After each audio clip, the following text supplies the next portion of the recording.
그날도 공원은 참 평화로웠습니다. 햇살은 따뜻하게 내리쬐고 나뭇잎 사이로 바람이 살랑거리며 은은하게 흔들렸어요. 멀리서 아이들의 웃음소리와 강아지 짖는 소리가 들렸고 낯선 새소리가 간간히 귓가를 스쳤습니다. 저는 늘 그랬듯 바둑판 앞에 앉아 흑돌과 백돌을 놓으며 시간을 보내고 있었어요. 돌을 놓을 때 나는 딱딱 소리는 제 마음을 차분하게 해줬고 공원의 고요 속에서 작은 평화가 느껴졌습니다. 그런데 그때 그녀가 나타났습니다. 그녀는 마치 영화 속 한 장면처럼 걸음을 멈추고 저를 바라보며 말했어요. 바둑 잘 두시네요.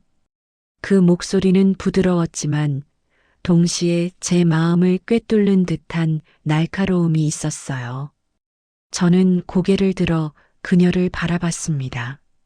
40대 중반으로 보이는 그녀는 세련된 옷차림에 단정하게 묶은 머리, 은은하게 빛나는 액세서리까지 착용하고 있었어요. 그리고 무엇보다 그 계산된 미소가 저를 단숨에 사로잡았습니다. 순간 심장이 두근거리고 손끝이 떨렸습니다. 이분 그냥 지나가는 사람일까? 아니면?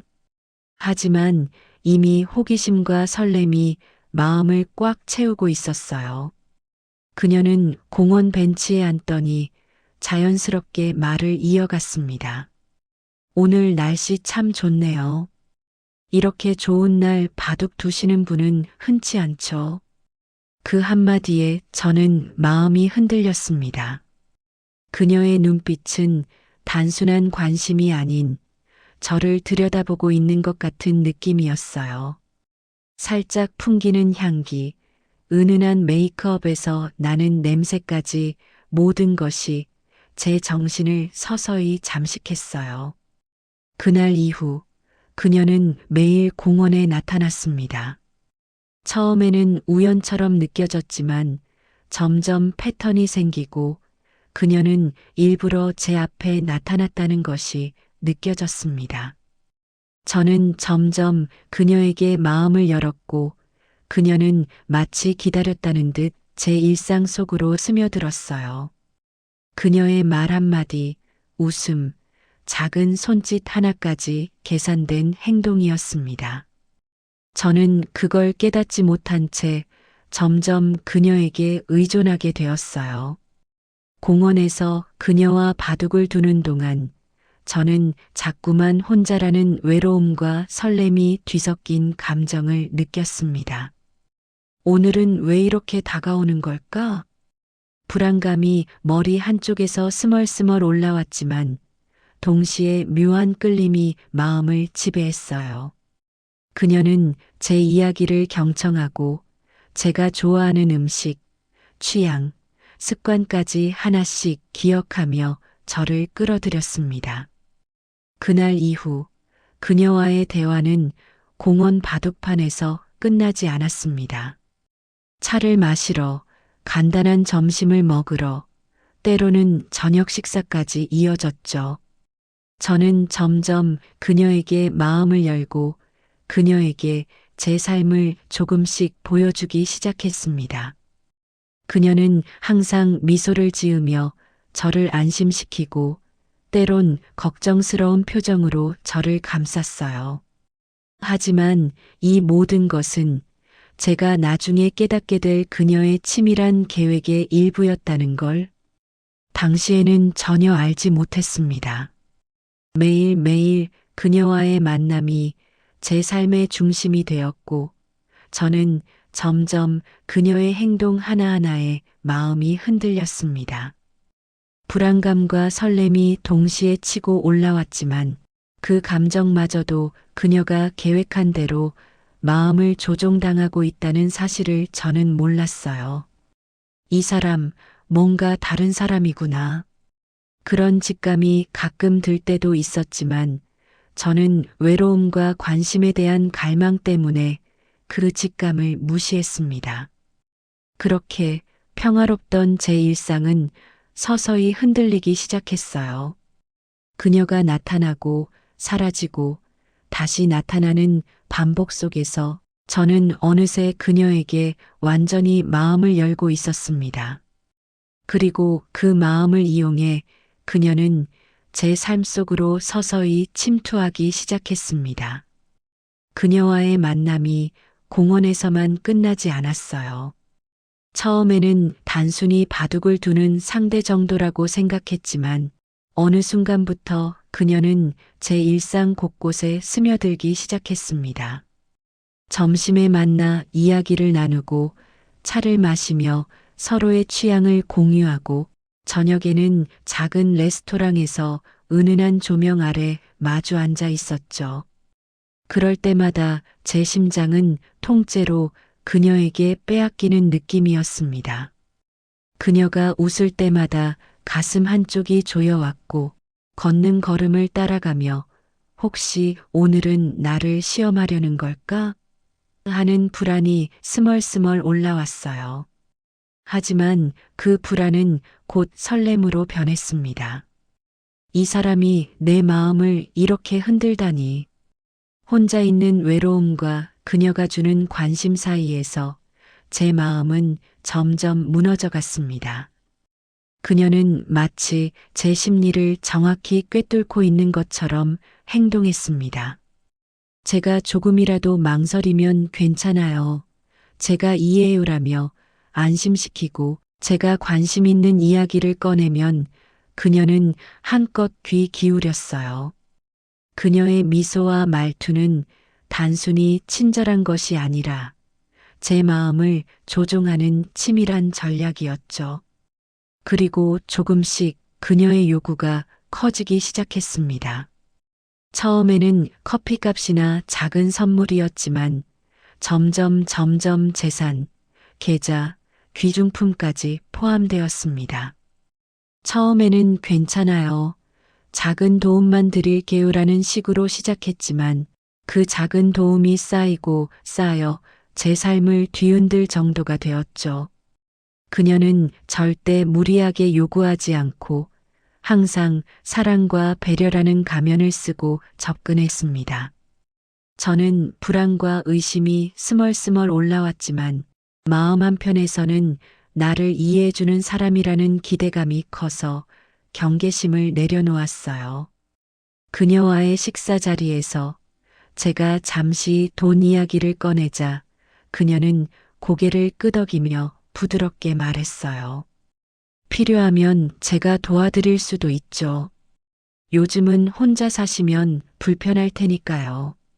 그 순간 제 심장은 또다시 요동쳤습니다.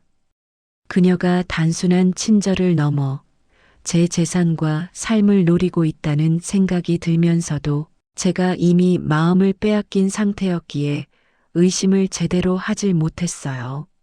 아, 이게 설렘인지 불안인지 내가 미쳐가는 걸까? 매번 마음속으로 스스로에게 물었지만 답은 없었죠. 그녀는 계산된 미소를 지으며 제 손끝을 살짝 잡았습니다. 그 짧은 접촉만으로도 저는 전율했고 머리가 멍해졌어요. 이 사람 대체 뭐지? 하지만 마음 깊은 곳에서는 점점 끌리는 감정이 강해졌습니다. 며칠이 지나면서 그녀는 제 삶을 점점 더 장악했습니다. 제가 외출할 때면 조심하세요라며 걱정스러운 척했고 제가 혼자 있을 때면 제가 옆에 있어요라는 식으로 접근했죠. 그녀가 집까지 찾아오는 일은 없었지만 전화, 메시지, 카톡을 통해 항상 저를 감시하듯 연결되어 있었습니다. 이런 세밀한 통제가 결국 그녀가 제 마음과 재산을 목표로 하고 있다는 사실을 증명하고 있었지만 저는 그때까지도 모른 채 그녀에게 마음을 빼앗기고 있었어요. 점점 그녀의 요구는 재산과 금전으로까지 확대되었습니다.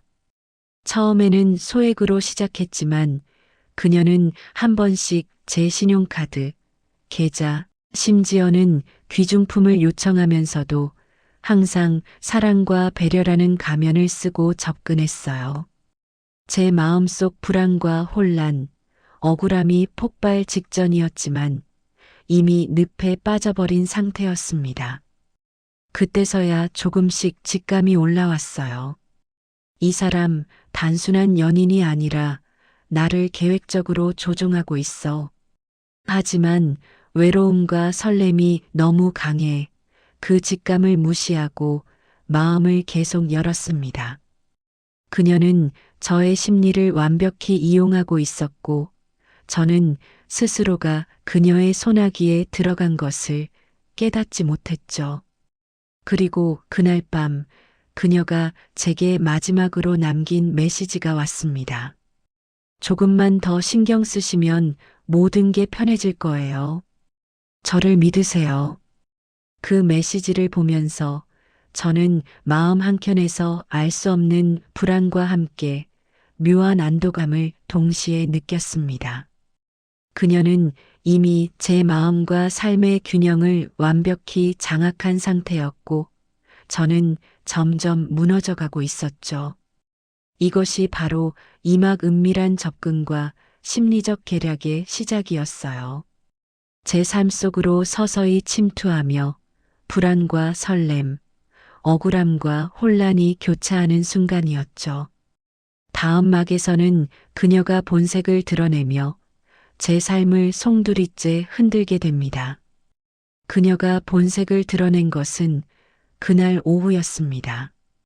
평소처럼 공원 벤치에 앉아 바둑을 두고 있는데 그녀는 평소와 달리 표정 하나 변하지 않은 채 냉정하게 제게 말을 걸었어요.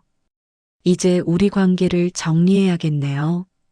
순간 머리가 하얘졌습니다. 정리?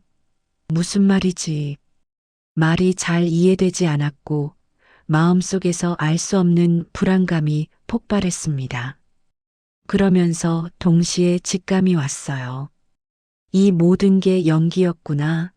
내 삶이 계획된 함정 속에 있었구나. 그녀는 몇 주 동안 치밀하게 제 신용카드, 은행 계좌, 심지어 귀중품까지 챙겨갔습니다. 저는 속수무책이었어요. 집으로 돌아왔을 때 안전하게 잠겨있던 금고는 이미 열려 있었고 대부분의 재산과 중요한 서류가 사라져 있었습니다. 온몸이 떨렸고 가슴은 터질 듯 억울함으로 가득 찼어요. 이게 어떻게 가능한 일이람 나는 이렇게 당해야 하나. 억울함과 분노, 배신감이 한꺼번에 몰려와 숨이 막힐 정도였습니다. 그날 오후 공원에서 그녀를 마주쳤을 때 저는 분노를 참을 수 없었습니다. 왜 나한테 이런 짓을 하는 겁니까? 목소리는 떨렸고 눈에는 눈물이 맺혔지만 분노가 더 강하게 밀려왔습니다. 하지만 그녀는 여전히 미소를 잃지 않았어요. 필요했던 것뿐이에요. 더 이상 방해하지 마세요. 그 순간 세상이 무너지는 기분이었고 온몸에 식은 땀이 흐르며 마음속 분노와 억울함이 폭발했습니다. 집으로 돌아와 침대에 누웠지만 마음은 평온하지 않았습니다. 하루하루가 지옥 같았고 잠을 제대로 이루지 못했어요. 머릿속에서는 그녀의 말과 웃음, 손짓, 그리고 계획된 행동들이 계속 재생되었습니다. 나는 이렇게 무력하게 당해야 하는 건가? 그녀에게 속아 넘어간 제 자신이 너무나 원망스러웠습니다. 재산과 귀중품을 빼앗긴 것만으로도 충분히 충격이었는데 더 큰 충격은 주변 사람들, 친구들의 시선이었습니다. 어쩌면 사람들은 제가 바보처럼 당했다고 생각할지도 모른다는 불안이 밀려왔어요. 억울함과 수치심, 배신감이 뒤섞여 머리가 터질 듯 했습니다. 그녀가 남긴 작은 흔적, 메시지 한 줄, 미소 한 번까지도 마음을 괴롭혔습니다. 그녀는 계획적으로 저를 무너뜨렸고 저는 그 함정에서 헤어나올 수 없었죠. 불안과 공포, 배신감이 제 일상을 지배하며 평화롭던 공원에서의 바둑과 장기 시간마저도 악몽처럼 느껴졌습니다. 그때 저는 결심했습니다. 이대로 당할 수는 없다. 반드시 되찾아야 한다. 하지만 그 순간에는 방법이 보이지 않았고 무력감에 몸을 떨며 눈물을 흘릴 수밖에 없었어요. 이것이 바로 산막 배신과 몰락의 핵심입니다. 믿었던 사람에게 모든 것을 빼앗기고 억울함과 분노로 삶이 송두리째 흔들리는 순간이죠. 그녀는 웃으며 떠났지만 저는 이대로 무너지지 않겠다는 다짐을 마음속 깊이 새겼습니다. 억울함과 분노가 쌓일수록 정의를 향한 열망이 커졌어요. 이제 다음 막에서 저는 단순히 당하는 사람이 아니라 아들의 도움으로 법적 복수를 시작하게 됩니다. 모든 것이 끝난 줄 알았던 순간 제 삶에 한 줄기 빛이 들어왔습니다. 그 주인공은 바로 제 아들이었습니다. 그는 평소보다 훨씬 날카로운 눈빛으로 저를 바라보며 말했습니다. 아버지, 이건 그냥 넘어갈 수 없어요. 우리가 법적으로 되찾을 방법이 있어요. 그 순간 가슴속 깊은 곳에서 희망이 치솟았습니다. 무력하게 당하고만 있던 저에게 이제는 뭔가를 할 수 있다는 희망이 생겼어요. 제 아들은 저보다 훨씬 냉정했고 치밀했습니다. 그는 제 계좌 기록, 카드 사용 내역, 카톡 메시지, CCTV 영상, 주변 증인까지 모두 조사하기 시작했어요. 저는 그 과정을 지켜보며 분노와 희망, 그리고 아직 끝나지 않은 정의에 대한 기대가 뒤섞였습니다. 그녀가 제 삶을 무너뜨린 방식이 하나씩 드러나기 시작했습니다. 작은 돈을 요구하던 친절, 관심, 사랑이라는 가면 뒤에서 계획된 행동이었어요. 모든 것이 철저히 계산된 계략이었고 저는 그동안 그녀의 소나기에서 벗어나지 못했던 거였죠. 법적 절차는 결코 쉽지 않았습니다. 재판이 시작되자 그녀는 여전히 여유로운 미소를 지으며 법정을 걸어왔습니다. 그 미소는 저를 다시 한번 자극했고 가슴속 분노가 폭발했습니다. 하지만 이번에는 달랐어요. 제 아들이 제 곁에 있었고 치밀하게 준비된 증거와 증인들이 그녀의 거짓말을 차례차례 폭로했습니다. 재판 중 그녀가 무심하게 웃으며 말했습니다. 정말 이렇게까지 하실 필요가 있나요? 하지만 아들은 단호하게 말했습니다. 아버지에게 모든 걸 되돌려주는 것이 법과 정의입니다. 더 이상 피해자가 생기지 않게 해야 합니다. 그 순간 저는 안도감과 함께 다시 한번 분노가 치밀어 올랐습니다. 드디어 내가 당한 억울함, 이제 바로잡을 수 있구나. 그녀는 점점 흔들리기 시작했습니다. 그녀의 계산된 미소와 자신감은 재판의 증거 앞에서 무너졌어요. 결국 판사는 우리의 손을 들어주었습니다. 모든 재산과 귀중품, 금전적 손해까지 전부 되돌려받게 되었어요.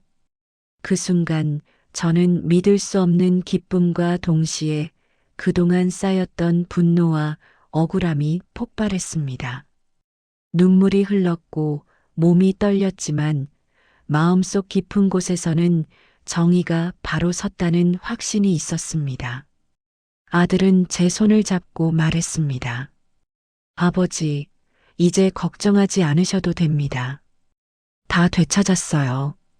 그 말에 저는 처음으로 긴 숨을 내쉬며 오랜만에 마음속 평화를 느꼈습니다.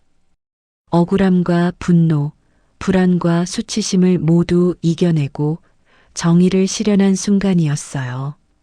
그녀가 계획하고 저를 속이고 모든 것을 빼앗아갔던 그 순간들도 이제는 과거가 되었습니다.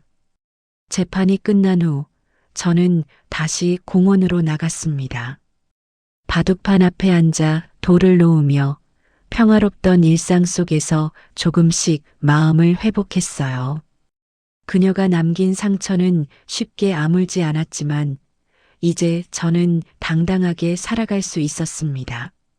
그리고 무엇보다 제 옆에는 저를 지켜주고 도와준 아들이 있었죠. 모든 것이 끝난 후 삶은 다시 천천히 제 자리를 찾아가기 시작했습니다. 재산을 되찾고 모든 피해가 복구된 순간에도 마음속 상처는 쉽게 사라지지 않았어요. 하지만 이제 저는 달랐습니다. 그동안 저를 무너뜨린 그녀의 계획과 배신, 그리고 그로 인한 고통은 이제 정의가 바로 서는 과정으로 승화되었거든요. 공원으로 다시 나갔습니다. 익숙한 바둑판 앞, 따스한 햇살과 부드러운 바람, 주변 아이들의 웃음소리 모든 것이 예전과 같지만 마음속 평화는 훨씬 깊었습니다. 바둑돌을 하나하나 놓으며 지난 시간을 떠올렸습니다. 처음 그녀를 만났을 때 느꼈던 설렘, 혼란, 불안, 그리고 배신과 몰락, 억울함, 수치심, 그 모든 감정이 교차하며 마음속 한편에서 긴 여정의 끝을 느꼈습니다. 그때 저는 깨달았습니다. 사람은 아무리 배신당하고 속아도 정의를 포기하지 않으면 결국 되찾을 수 있다는 것을요. 그리고 주변에 믿을 수 있는 사람이 있다면 혼자가 아니면 두려워할 필요도 없다는 것을요. 저를 도와준 아들의 존재는 그 무엇보다 큰 힘이었습니다. 그 덕분에 저는 제 삶을 다시 회복할 수 있었고 평화로운 일상을 되찾을 수 있었어요. 마음속 억울함과 분노는 완전히 사라지지 않았지만 이제는 그 감정을 교훈과 힘으로 바꿀 수 있게 되었습니다.